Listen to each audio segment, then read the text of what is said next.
Hey there, Grumpy Old Fart here. I'm doing a Star Trek the role-playing game story video I'm titling this one Revenge of the Engineer. Now, my friend Mark invited me to play in Tim's game. Tim is an excellent game master, really knows his stuff. Mark was running the captain of a Constitution-class cruiser, the Lexington. We were playing in the era of the original series with Kirk and Spock. Larry ran the helmsman, Bobby ran the first officer, Gary was running the science officer, John ran the security chief, Billy ran the navigator and the weapons officer, and Cisco ran the communications officer. The player who had been running the engineering officer had moved away. So they all agreed for Mark to ask me if I would sit in. And I knew Tim and Mark well, and I loved their game. So, yeah, I happily agreed. I enjoyed the game. I created a decent engineer. She wasn't great, but she was decent.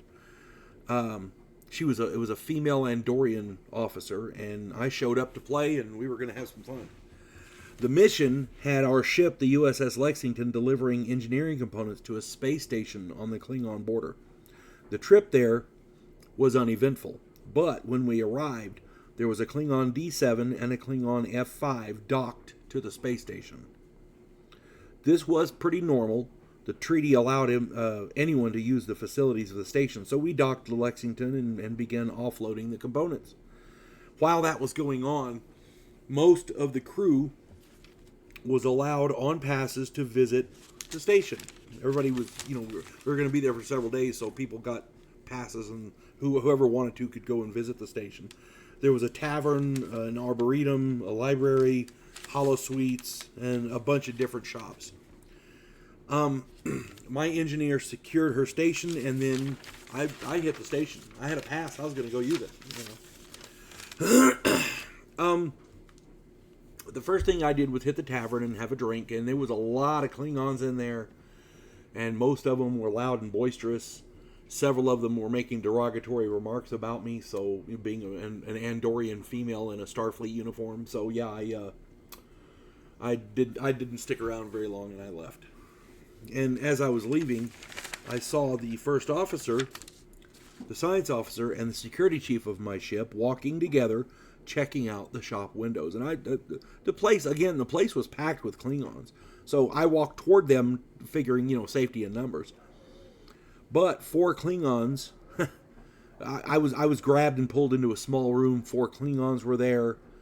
They said that they wanted to find out if an Andorian could lose their antenna and still function. I started fighting them, but they were kicking the shit out of me. Finally, the first officer, science officer, and security chief burst in, and they were trying to help me out. The odds were much more even, but the Klingons drew knives, and we got the snot kicked out of us. I lost 1 antenna before we were able to escape. As we got back to the ship, the 2 Klingon ships disembarked and began moving off. I was very angry, and the captain ordered the ship to disembark and pursue them. When we got within transporter range, I locked onto the D7's main energizer and beamed it into space. The D7 went dead for a short while. All they had to do was reroute along their power along different systems, but it was going to take them some time. The F5, the little destroyer, raised its shield and turned to face us. I used the transporter to beam the bridge crew of the D7 onto the Lexington. We secured them in the brig. Mark ordered the shields raised and armed our weapons. The bridge crew contained one of the Klingons who took my antenna. While Mark negotiated with the captain of the Klingon ship, the F5, I walked down to the bridge. I stunned that Klingon with a phaser and proceeded to shave him bald, his entire body, all over. I then cut off both of his ears, just the superficial outside parts. He could still hear fine, he just didn't have any outside ears. And I tattooed the word pussy in Klingon across his forehead. Then I beamed all of them back to the ship. Him naked with his uniform laying next to him, just as is. Because he was still stunned. He was unconscious. The other Klingons got a good laugh at that at his expense. I felt vindicated. We helped the D7 crew get their Energizer back, and from there on, the Klingons in that sector revered my engineer, and they began giving the Lexington a wide berth. I probably wouldn't have allowed that in my game, but it wasn't my game. I was there to have fun. So there you go. Sometimes you got to give the Klingons a taste of their own medicine. That's all I'm saying.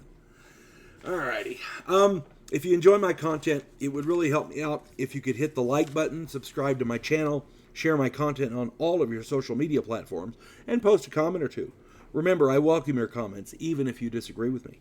And check me out over on Rumble for my political commentary and weekly current events.